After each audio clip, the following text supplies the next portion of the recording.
May caller sa kabilang line. Meron tayong barako sa kabilang line. Good morning. Good morning po, Papa Jack. Ayan, mas maganda kung mahina ang radyo, no? Hello, Papa Jack. Ayan. Anong pangalan? Dexter po. Dexter. Yes. Parang hindi ka sure. Dexter po? Parang gano'n. Sure na yan. Sure na sure. Alright. Yes. Dexter. Yes po. Taga saan ka? Taga Bagong Silang po. Caloocan. Ilan taong ka na? 21 po. 21, taga Caloocan. Opo. At bakit napatawag? Ay, kasi po, ako po ay hindi na po mapakali sa nararamdaman ko at saka wala mo pagsabihan. Ayan. Tsaka fan nyo po ako. Teka lang, Dexter. Yes. I appreciate na fan kita, ano? Salamat. Pero bakit ka napatawag? Kasi po, may ko-confess lang po sana. Magko-confess ka? Apa. Okay, liliwanagin ko. Magko-confess o hingi ng advice? Pwede po, both. Pwede po humingi ng advice and then confess. Hindi pwedeng both kasi, ha? Malinaw, di ba? Instruction of air, di ba? Napakalinaw. Sobrang linaw. Aba. Confess. Sobrang linaw, grabe. Hindi po kasi umagot sa advice, Papa Jack. Kapatid, kasi ganito, I think tumawag ka para humingi ng advice. Tama ako mali? Ayoko kasing baliin yung confession. Hindi po. Tumawag ka kay Penda para humingi ng advice. Sabi ni Penda, confession. Sabi mo kasi mag-confess na lang ako, di ba? Apa. Confess na po. Confess po talaga. Hindi kasi pwedeng ganun, ha? Pag tumawag ka para humingi ng advice lang tayo. Tapos sa TLC, eh. Sige po, Papa. Sorry po, pero sige, confess po talaga. Hindi nga pwedeng gano'n. Hindi mo pwedeng... naisip ay, ganun ba? Confession na ba? O, di confess na. Ay, di po talaga. Hindi pwedeng ganun. Tawag ka sa akin bukas, payuhan kita, ha? Pwede po ngayon na, Papa Jack. Hindi kasi pwedeng gano'n. Hindi, na po talaga yung Hindi nga kasi tumawag ka nga para humingi ng advice. Tapos, sinabi namin... Hindi po, Papa Jack, kasi ang ko po sana, kung pwede po, advice and then magko-confess po. Hindi nga kasi pwedeng gano'n. Confess po. Hindi nga kasi tumawag ka nga para humingi ng advice. Hindi po, Papa Jack, yung ko talaga, confess po talaga, kasi ayun po talaga yung unang sinabi ko po sa nakasagot. Gusto mo kausap niyo si Penda ngayon? Okay lang po. Pasensya na, Paul. Binaba ko po yung line. Mga kaibigan, malinaw po tayo, no? I play like 7 songs with all indications that this is already wild confessions. Do not call me for TLC this hour. Alright?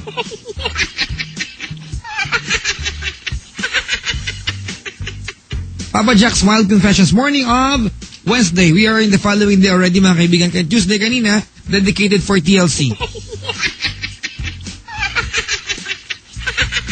Very clear naman, mga kapatid, ha?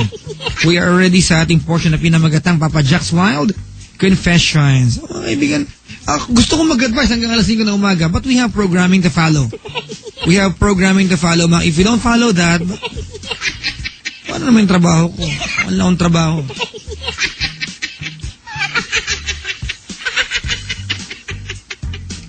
Nakita ko kasi yung mukha ni Chico Loco, eh. Hindi ko alam, mukha ba yung pisngi lang yun? Uy, Mix Marcelo. Hindi mo try matulog.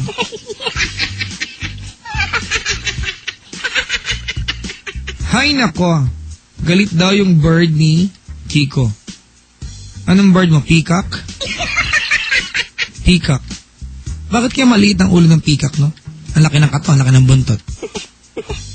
No? Pero bakit si Chico may peacock pero malaki ulo? Uy! Huwag niyong kalilimutan, mga kaibigan, ha? Yung aming Radyo Dalawa Lang Yan concert series.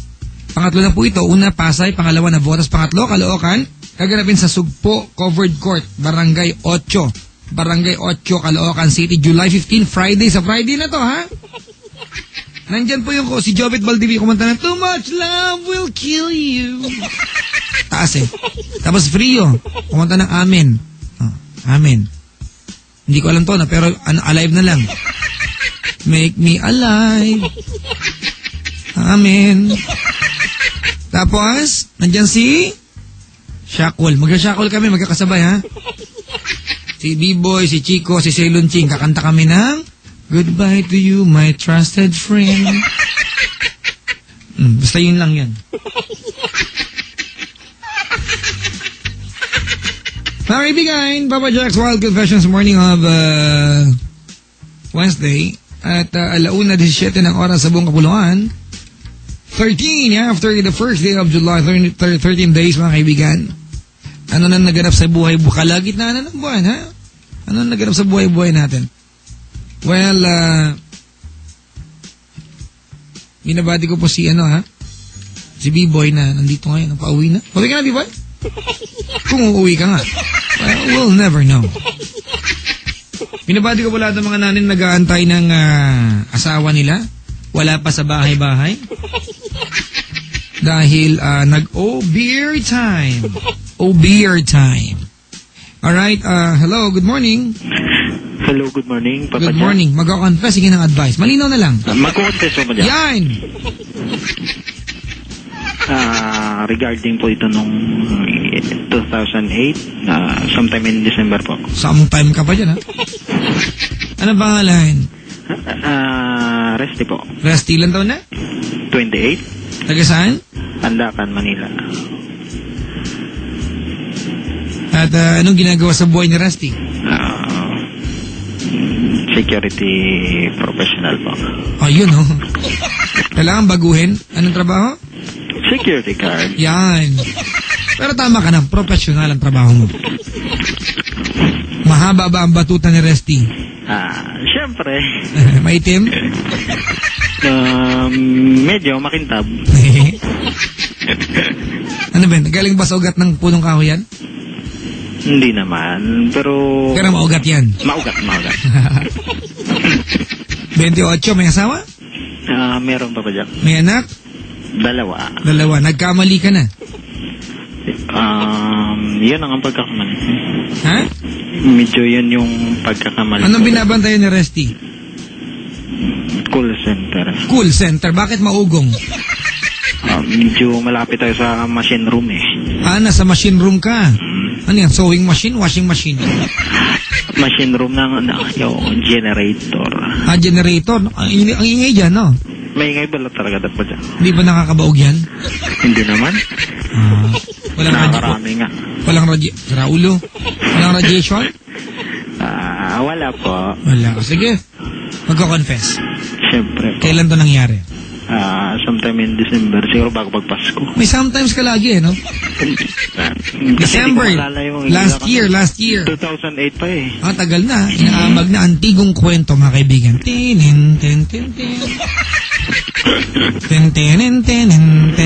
lang kasi yung experience ko na medyo... Umaga, tanghali, hapon, gabi. Magtatanghali eh. Malamang umaga yan. Umaga. Nasaan ka? Susunduin ko papunta kami airport. May katagpo ka? Meron. Sino ito? Yung ex ko. Hindi alam ng asawa mo? Hindi po eh. Pinagtaguan ko eh.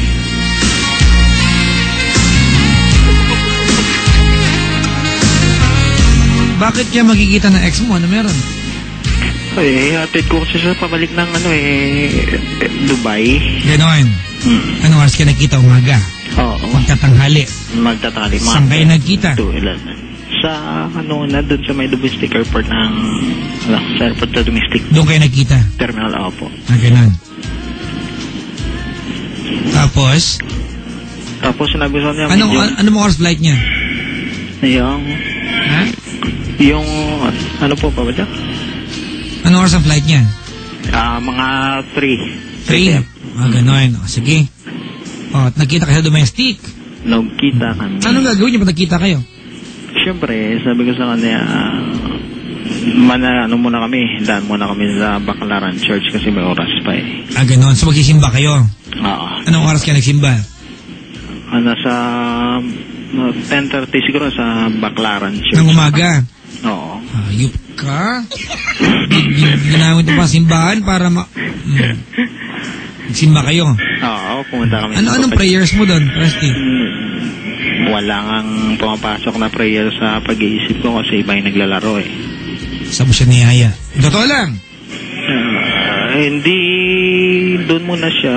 Pagka namin sa loob ng simbahan, lumabas ako, nagtanong ako doon sa kaibigan ko rin mga secure. Oo. Sabi ko sa'yo may malapit na lodge. Kasi para hindi alata, kasi pag sinabi ko motel, parang makikita na yung kasama ko, parang nakakahiya. So may hiya ka pa. Marunong ka pala nun, ano? Tapos? Tinuro ako dun sa lodge na pang 24 hours eh. Magkano rate? 500. 24 hours, 500? Oo, 500 yun. Ay, sus, may libreng tubig? Oo, electric fan ba nga eh? Electric fan, tubig? May kusina? Walang kusina. Walang kusina. Talaga kwarto, bahay na walang kusina. Siyempre. Ay, sus, Oo, tapos? Doon na. Ang bigat tong mabigat yung bagahe niya, pero nung paakyat kami, parang wala nang bigat sa akin. Oo, kasi manyak ka eh. Tapos? Tapos nung andun na kami sa taas, medyo sabi ko, upo muna tayo dito sa medyo mainit. Paano mo sinabi sa kanya na pupunta kayo doon? Hindi, sabi ko lang sa kanya. Sabi ko magpahinga muna tayo kasi medyo pagod ako sa biyahe. At ganon. Bago ka umalis ka lang baon ka. Saan ba siya galing? Yung galing sa Negros eh. So sa Maynila ang flight niya? Apo. So bago ka umalis, pahinga ka muna? Apo. Kasi Raulo kasi plano, puro tulog gagawin niya doon eh. Kaya niyang pahinga. Siyempre, alibay na lang. Alam na rin niya yun. Hindi pa niya alam. Nung naging kayo, kailan kayo naging magkasintahan? Year 2004 to 2006. Alam niyo, mamilya ka na? Oo. Ayan. Tapos, ba't kayo naghiwalay nung kayo pa? After year kasi na pumunta siya ng Dubai, nagtampo ako sa kanya eh. Bakit? Sabi niya kasi uwi siya after a year, tapos hindi naman. Kaya naglaro ako, yun, natuluyan. Naglaro ka patintero? No. Stepping ka? Na-stepping ka? Stepping ako eh. Sus, Ginoo. Tatsing. Natagati kong kunakan mo, nagriga ka tong-tong sige, oret tama. Oo nga eh. Tapos? Yun na, hindi... Anong unang ginawa mo sa kanya? Yung totoo lang. Ang una muna, pinagantay ko siya kasi sabi ko, bababa lang ako. Saan ka pumunta? Bumunta ako dun sa pharmacy sa harap. Bumili ako ng Stoy! Yung plastic na may lamang plastic. Hoy! Di ka masaway? Hindi na. Siya na po.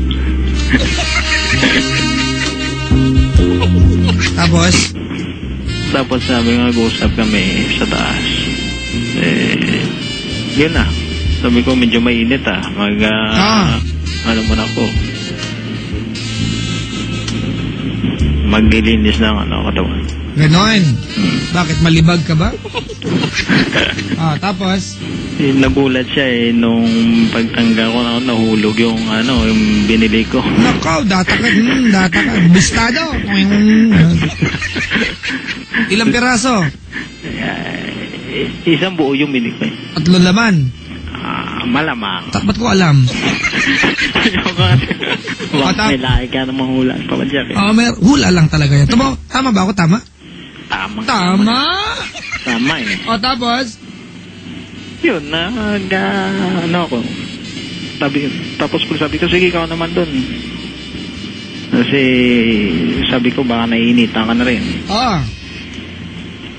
Sabi niya, di ba dapat mag-usap lang tayo? Sabi ko ba Jack, yun naman din ang pag-uusapan natin eh.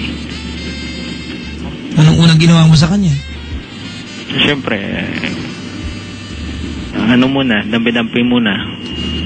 Ayaw-ayaw pa nga eh. Kasi sabi niya, bakit daw nag-asawa ako.